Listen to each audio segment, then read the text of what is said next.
welcome Robert to the show. We met, as all the best people do, on social media. And Absolutely. and I was interested in. I'm really grateful that you come on. You're going to be on the divorce TV show, but we're doing this mainly for the podcast and a more in-depth interview, because I want to find out more about the podcast that you do, Disney Dads podcasts. So first of all, for those who don't know the phrase, if you could explain what that means. Absolutely. Well, Disney Dad, if actually according to the Urban Dictionary, and I don't know if that's a universal dictionary, but it's a father who is divorced, has children, but has limited custody of their children or their child. And so what they do during that time is they compensate for the limited amount of time by being the fun dad, the Disney dad. So they're always buying things and taking them to fun places, and they never participate in the actual parenting of the child. So the mission of the show, or the Disney Dad show, is kind of, Disney Dad is used almost tongue-in-cheek. We're trying to break that stereotype and have dads back in the home, trying to find ways to have them participate more in their raising and their education and their homework and medical and everything that a lot of these fathers don't have an opportunity to do, but a lot of them want to do. So that's our mission, is to figure ways to connect children back to their fathers. That's a pretty good mission. So that's really, I was so glad when you reciprocated when we made contact. And what my first question really is why would you do this? I believe it's something to do with your own story. A little bit, yeah. I mean, I'm divorced. I had one daughter with my former spouse, and after the divorce, I had sole custody of my child for a short period of time for an unfortunate situation on her behalf. And she was dealing with addiction, and so she had to go get treatment. So I had my daughter, and I was very close to her. But I chose to be the fun dad at that time, and I was like trying to distract her from what was going on with her mom. And so what I would do was take her to Disneyland, of course, because I'm miles away from Disneyland, and spoil her a little bit. And I realized that what I was doing probably wasn't what a parent should do all the time. I wasn't punishing her when she needed to be punished. Wasn't teaching her what needed to be taught, and not helping her follow through on activities like school and homework, as well as her social obligations like the Girl Scouts and such. So I kind of rechecked myself and realized that I can do both. I can be a fun dad. I can be a dad that is close to my child, but at the same time be a mentor, be some sort of guidance, and be a parent. And that's what a parent does. And actually raise my daughter. And so in later times, though, however, the custody agreement changed, and so we went back to 50-50, and so now I share custody with my daughter. But so I've taken this time to kind of teach other fathers what I've learned as well. I do that through the podcast, as well as some private counseling and such. I do divorce mediation, so I talk to those fathers a lot. Regarding what their plans are and what their goals are, and do they want to be a part of their child's life. And if they do, then I help give them the tools to do that, and kind of give them a self-check, a gut check, to make sure that they are able to step up to the plate. I think it's true to say in the UK, and I'd be interested to know if it's the same in California, that I hear anecdotally of many fathers who work very hard, the breadwinner, and after the trauma of the family breakup, they often become far more attentive and involved dads than they ever did before, because it's like a wake-up call. It's a harsh one, but it can be a powerful way to see just how much they love those children, how much they miss them. You find the similar thing happening there? No, absolutely. And it depends on the personality of the father, of course. There's some fathers and where the divorce is circumstantial and as a result of some sort of substance abuse or physical abuse, or unable to keep employment, money issues, and so there's always some sort of conflict. We know in divorce, there's a whole list of things that could possibly trigger a divorce. And so depending on the father, some of those could be things that make them never come near their child. And some of them just some circumstances make them realize that they were just dedicating too much time to the unimportant things, and it lets them have more time with their child. And I think that realization is great. I would love more fathers to realize that how important they are to their kids, regardless if they're still married or separated or divorced. Even if you're married, you should be spending time with your kids. You should be doing the fun things and making plans with them and not worried so much about work, because they'll replace you at your job easily, but your children can't be replaced. And so that's one thing that I emphasize with the dads I talk to. So yeah, I see that a lot here. Yeah. And what kind of ways can you give some examples of some of the common errors, if you like, or mistakes that dads? But you described some of your own earlier on, which are very understandable. And how does a dad sort of turn that around? Because it's nice being a Disney dad as well, until you get the spoiled child. Yeah, it's nice being loved. I think that's what every father wants is to be loved by their child. But the things I run into, there's 4 or 5 basic elements that really tend to sabotage a father's connection with their child. The first one being that they have personal issues, whether, like I mentioned earlier, substance abuse, alcohol issues. The other one is financial issues. So if they're not keeping a job and it's hard for them to stay employed for one reason or another, whether it be their personality, whether it be the circumstances, whether it be that they never developed any skills or received an education, whatever that reason is, I start with the father and fixing themselves. I don't know if you ever heard that phrase, and actually it happens every time you fly on an airplane. They tell you that if there's an emergency and the oxygen drops from the ceiling, that you need to put the oxygen on yourself first before you help your children. And so it's kind of runs on that principle where you need to fix yourself and you need to love yourself and find ways to be peaceful with yourself. And so you fix all the fundamentals, the money, the substance abuse. If you have anger issues, you fix the anger issues. And once you do that, there's other problems you might want to deal with.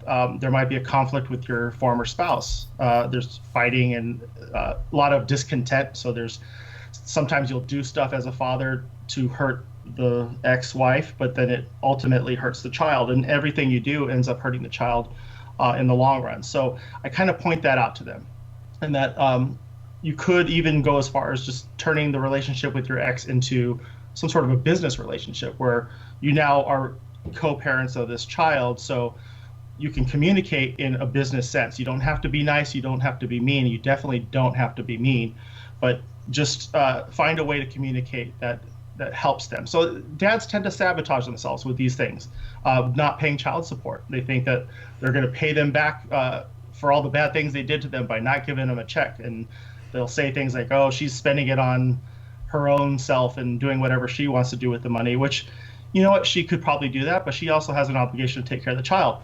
But if you don't pay the child support, you're going to jail and your child won't see you at all. So I try to get them past themselves, past their mindset where they sabotage themselves and where they tend to backtrack from the goals that they have in their mind. Like they want their child all the time, but they're doing things that prevent that from happening. So usually after talking with them and working with them, we point that out, and things get better, they improve.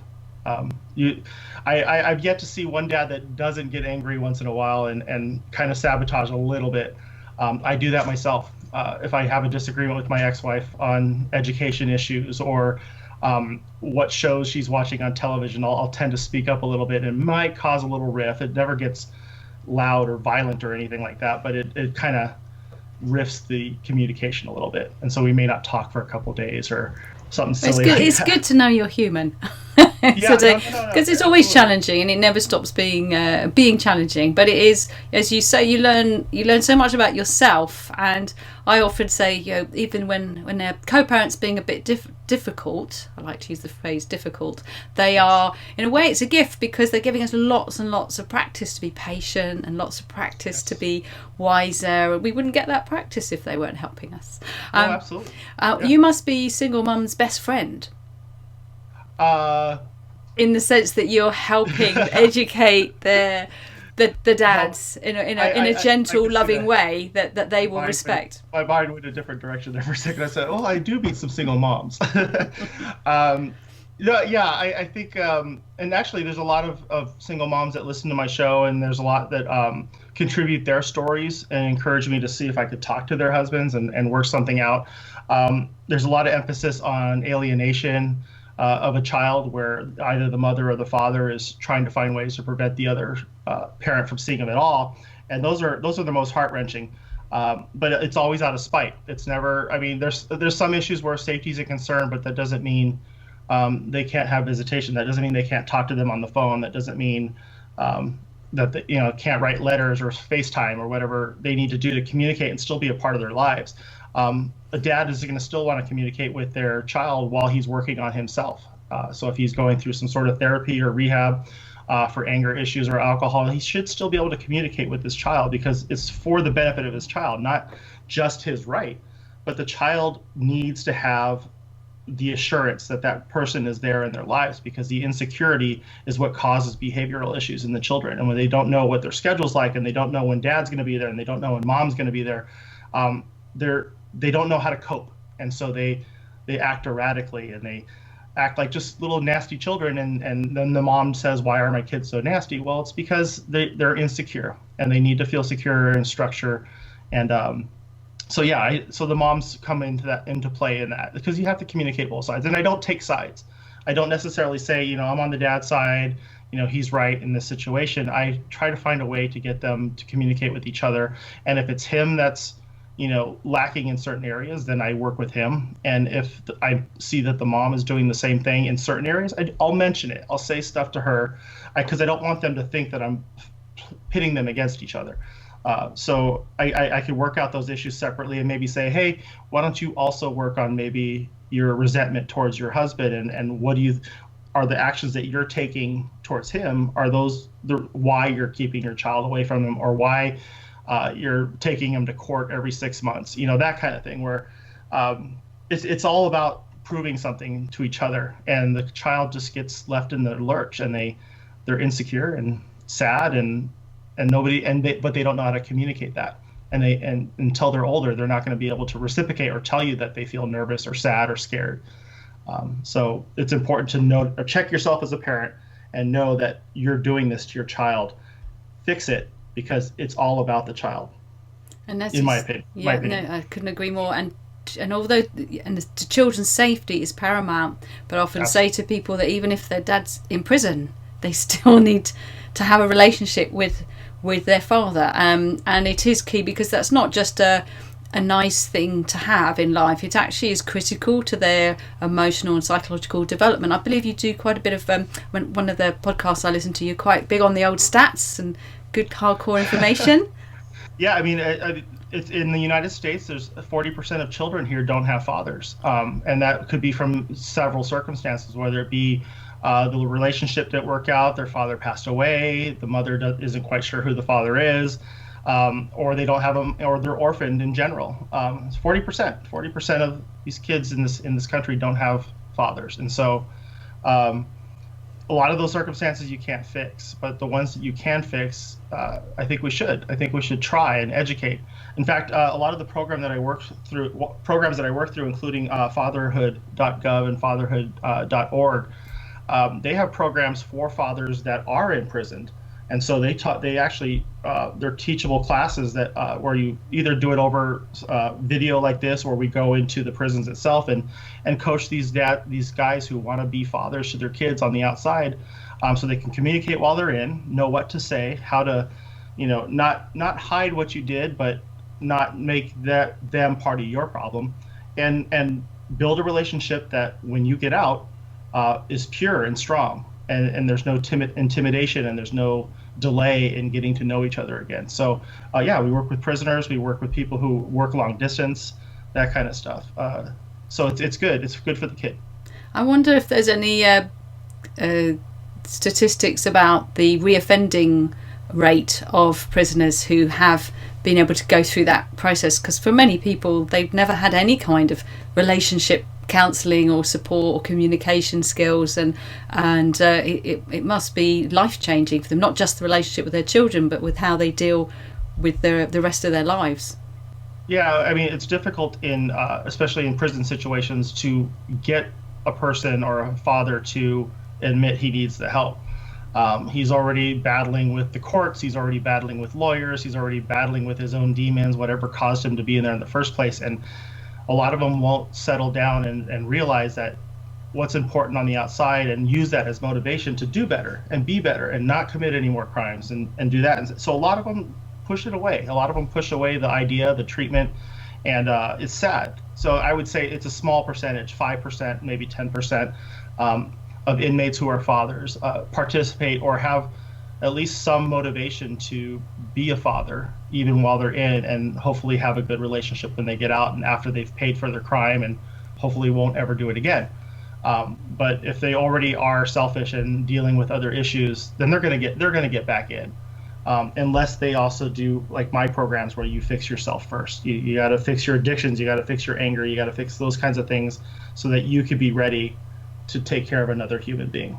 What helps dads in your experience to take because it takes courage to admit you could do with a bit of help, because let's face it, you and I know we all could do with a lot of help, but many people don't want to admit that, particularly men, because of the way we bring them up. And so to have that sort of humility and that wisdom and courage to reach out, what is it that's often the tipping point that in your experience for dads who will go, okay, help me out here? It's different for different people. Ego comes into play a lot, and a lot of times even just to admit that you were wrong, admit that what you were doing was the wrong path, the things that you've done were wrong, to admit that for a lot of men is difficult to do.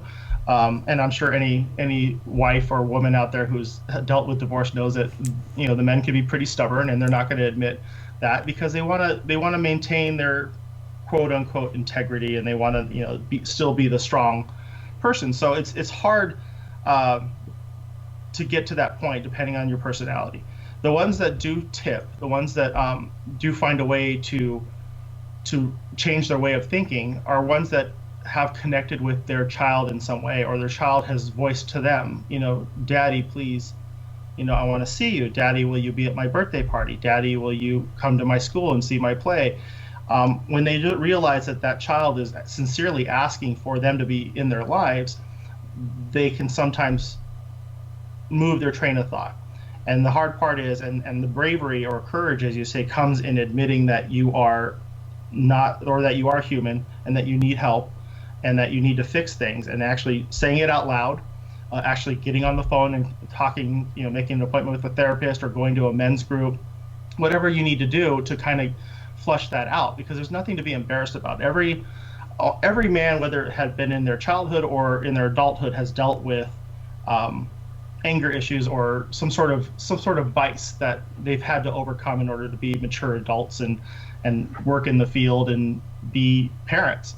And it just depends on the person. But if it's a tough person, it takes a while, or it may never happen. And sad enough, sometimes it doesn't happen. I guess that's the hardest thing, is when it's the children who are suffering, that sometimes you can't really help anyone, but you can give them the opportunities to help themselves. So on that note, with the help that you provide, obviously with the podcast you do, that's partly to entertain, educate, and presumably a bit of healing through that as well. Tell me more about the podcast itself, the kind of content you have, and where you're heading with it. Well, so the podcast is fairly new. It's less than a year. So we have a few episodes up where I've talked to, for example, a celebrity who had a Disney dad, and I kind of explained what my mission is. But my mission over time is going to be to talk to dads on the podcast itself, and help them work out their issues on the air. Maybe even incorporate the former spouse and have them there and do some sort of on-air mediation. But the goal would be to have other people hear these things and know and realize that they have the same issues. They have a lot of similar. I mean, ego and custody and being angry at the other person, those are all common. It's not like, my favorite thing is guys say, well, she, he always has his answers always that, well, she did this, well, she did that. Well, we got to get past that. And so if that can be sorted out, and they can hear themselves and see themselves talking this way. I mean, I've done things where I was accidentally recorded yelling at one of the kids because they had a phone on, and I saw myself later and I said, "Who's that ugly guy?" I feel like it could be used as a tool to help them realize, and also get the feedback from other people who are experiencing the same things. They can comment, because I post all the podcasts also on YouTube, so they can comment there, and they can email us and give us their opinions, and if they want to talk to us as well, they can. So, and that's at thedisneydadshow.com. They can reach us there. That's fantastic, and there's just not enough places, I think, for men to be able to get this kind of support and help, and also a lot of the behaviours you were describing. There's plenty of us mums who can also have issues with ego and poor communication, but it's just, as you say, it's having that ability to have someone to reflect back, and so you can go, oh, actually that wasn't great, and particularly with younger children, they can't do that for us. Like, mine are old enough that they can just tell me if I'm behaving badly. Mom, shut up. So thank you so much. Is there before we leave, and I'm really looking forward to interviewing you on Friday on the Best Way to Divorce, the Divorce TV show. I wanted to ask if you just had maybe a couple of one or two tips, if you like, key bits of advice that you know that many dads who are dealing with the pain and trauma, as it often is, of family separation, how things that you've often seen them make errors with, that you can say that this is a good thing for you to know, or something for them to help them through that difficult time. I mean, every circumstance is different, but one thing I notice a lot is the failure to see what's going on through their child's eyes, or to not take the time to maybe even understand what they may be feeling during that time. Try not to think of yourself so much, and put them in a place where you listen. Listening is good. They may not necessarily say it outright, but you can determine that when you're doing certain activities and they're reacting in a certain way, then maybe you should stop those activities. That's one for sure. And another one is, if you have any vices that are taking control of your mind and your behavior, get those fixed, because you need to be in control of yourself. Only you are responsible for yourself. And so if you feel that you're out of control, seek help. There's nothing wrong with it. Brilliant. Thank you so much. And I look forward to speaking with you on Friday. Bye. Absolutely, Susie. Right, see you then. Bye for now. Right, bye.